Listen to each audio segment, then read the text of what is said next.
for college, it can be stressful, but knowing how financial aid is awarded can reduce parents' anxiety and also make college a little bit more affordable. Joining us to dispel some myths about financial aid is Paul Hemphill, college planning expert and author of How to Win the College Game. Welcome back, Paul. Nice to be back. Some myths about financial aid. I'm sure a lot of parents' ears are perking up right now. The first one, I think a lot of students say this, a lot of parents think it may be about their kids, and they shouldn't, but it's that the kids think they're not talented enough to win a scholarship, but that's not accurate. It's not accurate because a couple of years ago, the University of Rochester let the cat out of the bag about how they award scholarships, and the college community across the country was livid with what they did. They pulled back the curtain as to how they award scholarships. For example, if you had an A on your transcript, they awarded $62 for each A that you had since freshman year. You filled out a form correctly, they awarded you $400. If you showed up for an interview, that was worth $250. Wow. And if you showed any enthusiasm about wanting to attend that school, they awarded you $3,000. But you wouldn't find that on the college's website because they don't want to reveal how they actually give away scholarships. So it's just like a database that they plug information in and award. Correctly. Yeah. Wow. And now the word scholarship it's all about the way that you look at it, right? Parents should really take to this. A college does not give you money. A scholarship is not money. A scholarship is a discount on the bill, right? You got to get that. So when you hear the word award, scholarship, or grant, they're not throwing money at you. They're giving you a discount off the bill. Yeah, they're throwing you a less expensive ticket. Exactly.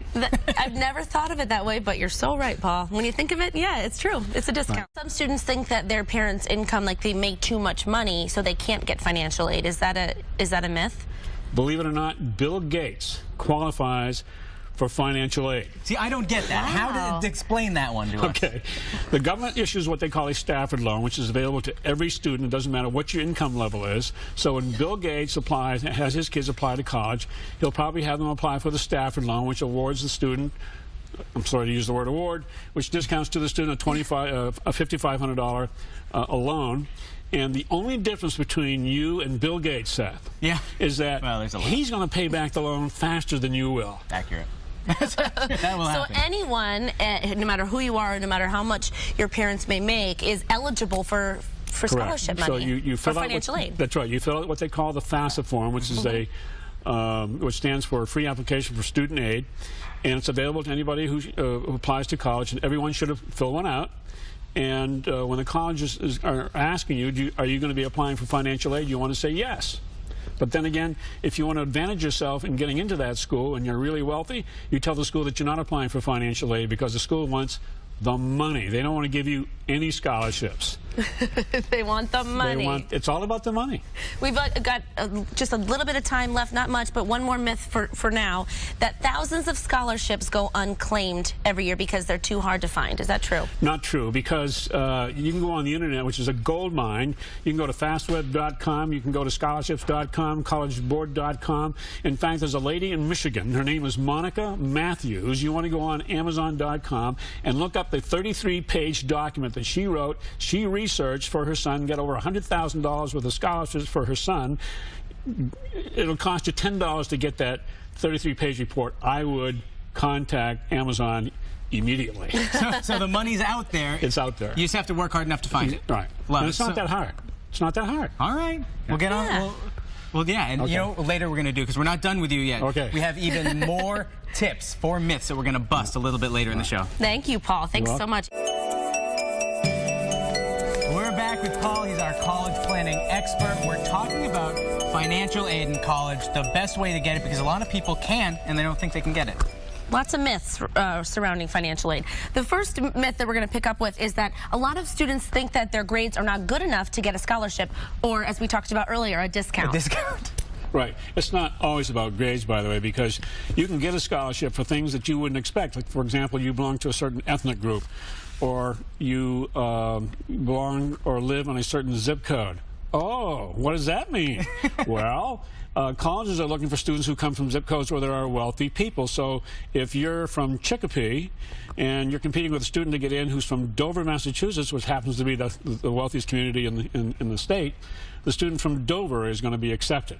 Is that because they're inferring that they'll need less aid or that they'll have Correct. wealthy friends? Okay. Exactly. But the other thing is, too, is that you can have a very unusual extracurricular activity. For example, you might collect butterflies. Well, what college gets a student who has an extracurricular activity of collecting butterflies? Or something I recommend my students do is to write a blog. Because a blog indicates initiative, that you have control over your destiny, over your thought processes, and colleges really like that, and they will award you a scholarship based on that talent alone, and you won't find it on the college's website. Wow, so it seems like there's a lot of things that sometimes you can't even control, like where Correct. you grew up, that Exactly. can actually help you out. Or in talking about zip code, you could come from a zip code that they haven't seen a student from in 20 years. Wow, And let's get him. That's not. And what are we going to do to get him here? They're going to give you a merit scholarship. So I guess to go a merit discount. A merit I did discount. your tuition. Thank you. So I guess we should all probably move to Alaska so that we can get into a better college. Exactly. Something like I that. always say to my students, if you want to get more financial aid, apply to colleges that are at least 1,000 miles away, and they'll be very generous in terms of getting you to go to their school. Now, a lot of students can get discouraged because they think it's just athletes or certain minority groups that do get scholarships. Is Well, that they true? get scholarships, but the FAFSA form, which everybody fills out for financial aid, does not ask for your athletic ability or your ethnicity. So fill it out. Why not? You have nothing to lose. That's the important Exactly. part. Yep. Now, the other thing is, some people, there's this concept of a full ride.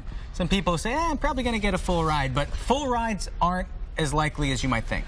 Correct. The problem with the students who are very talented, top of their class, is that they're told by everybody, you're going to be able to get into any school that you want to go to, you'll get a full ride, and these kids are all buying into this. They don't know any difference. And the problem is they're competing with the best at the top, which means they're less likely to get in, let alone get any scholarships. So I always advise very talented students to apply to colleges that are not on too many people's radar screens, and you're more apt to get a full ride that way. It's kind of the old adage, you want to be a big fish in a small pond. Absolutely. Because this way, you're great, you probably end up at the top of your class, and you'll probably get there for free. Absolutely.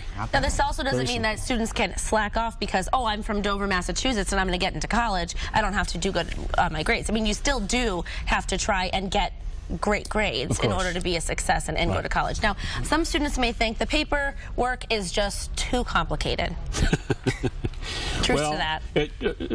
There are businesses out there that thrive on making you think that it's complicated. When you fill out the FAFSA form, which is the most common form that you're going to fill out, you can hire a company for $100 to fill it out for you because they'll convince you how complicated it is. It's not complicated, and if you think it's complicated, you can call the 800 number, FAFSA people, and they'll stay on the phone for an hour if you want to and help you fill out the form with you. Well, that's very nice of them. Absolutely. And that's an organization that wants to get you help, that wants to see you achieve great things, because then everyone gets better, then America progresses. Correct. Well, we've covered 8 myths. They're really great things for parents and students to make sure that they know the truth about. And, of course, Paul, you know, the moral of the story is apply to college because you never know what you're going to get.